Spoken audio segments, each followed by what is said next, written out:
Sildenafil. Sildenafil enhances the penile erection और ये किस क्लास से बिलोंग करता है? It is a phosphodiesterase 5 inhibitor. अब ये करता क्या है कि जो पीनस के अंदर कॉर्पोरा कैवर्नोसा जिसे हम कहें नॉन वास्कुलर स्मूथ मसल्स हैं उनको रिलैक्स करता है। So it causes relaxation of corpora cavernosa.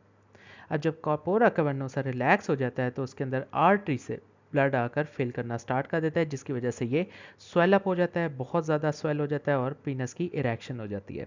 So sildenafil और इससे मिलती जुलती जो बाकी ड्रग्स हैं tadalafil vardenafil they are use for erectile dysfunction.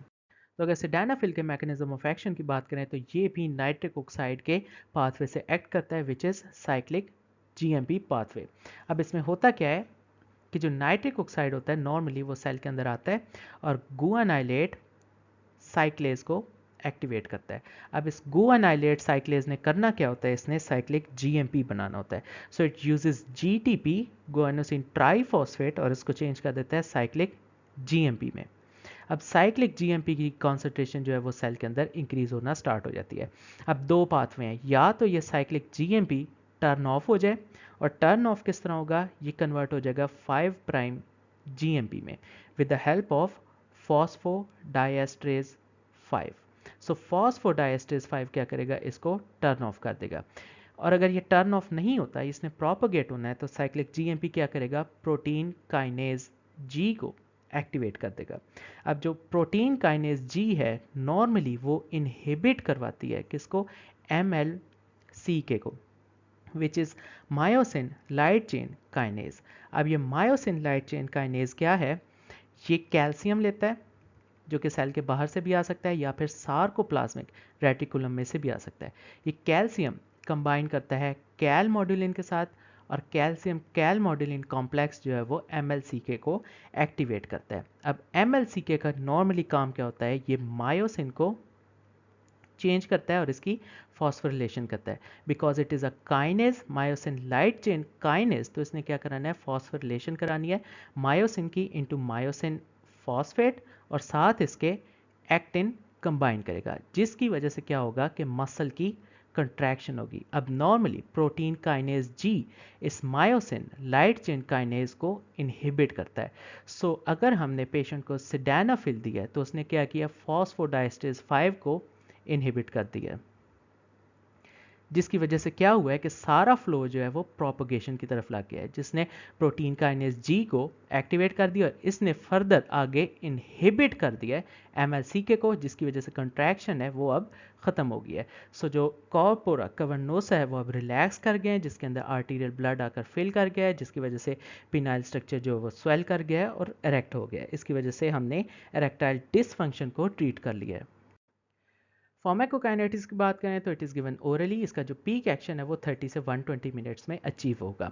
अब होगा क्या कि अगर हम बाकी नाइट्रेट्स दें, फॉर एग्जांपल नाइट्रिक ऑक्साइड या ऐसे कंपाउंड्स जो साइक्लिक जीएमपी के थ्रू एक्ट करेंगे, तो इसका जो एक्शन है वो इंक्रीज हो जाएगा। क्लिनिकल यूज़ में हम सिडेनाफिल दे सकते हैं इरेक्टाइल डिसफंक्शन को ट्रीट करने के लिए।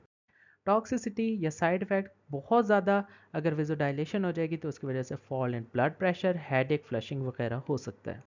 तो फाइनली अगर मेल रिप्रोडक्टिव सिस्टम से रिलेटेड सारी ड्रग्स को समराइज करें तो कुछ ड्रग्स होंगी जिन्हें हम कहेंगे एंड्रोजेंस और कुछ ड्रग्स होंगी जिन्हें हम कहेंगे एंटी एंड्रोजेंस। तो अगर एंड्रोजेंस को देखें तो पहला ग्रुप उसमें एंड्रोजेंस का ही है, जिसमें टेस्टोस्टेरोन, मिथाइल टेस्टोस्टेरोन और फ्लूऑक्सीमेस्टेरोन आएंगे।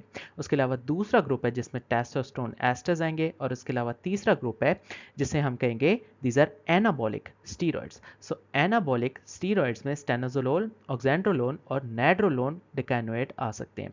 ये सारे थे हमारे पास एंड्रोजेंस। अब एंड्रोजेंस के बाद कुछ होंगे हमारे पास एंटी एंड्रोजेंस। एंटी एंड्रोजेंस में जो पहला ग्रुप है that is receptor antagonist.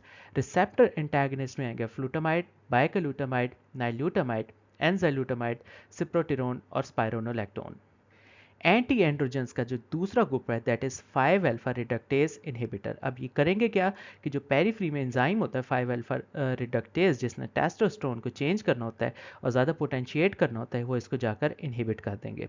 So 5 alpha reductase inhibitors जो कि एंटी एंड्रोजेंस है उसमें आ सकता है फाइनेस्टराइड और ड्यूटेस्टेराइड। इसके अलावा एंटी एंड्रोजेंस का एक और ग्रुप है जिसे हम कहेंगे these are steroid synthesis inhibitors, उसमें कीटोकोनाजोल और स्पाइरोनोलेक्टोन आ सकते हैं।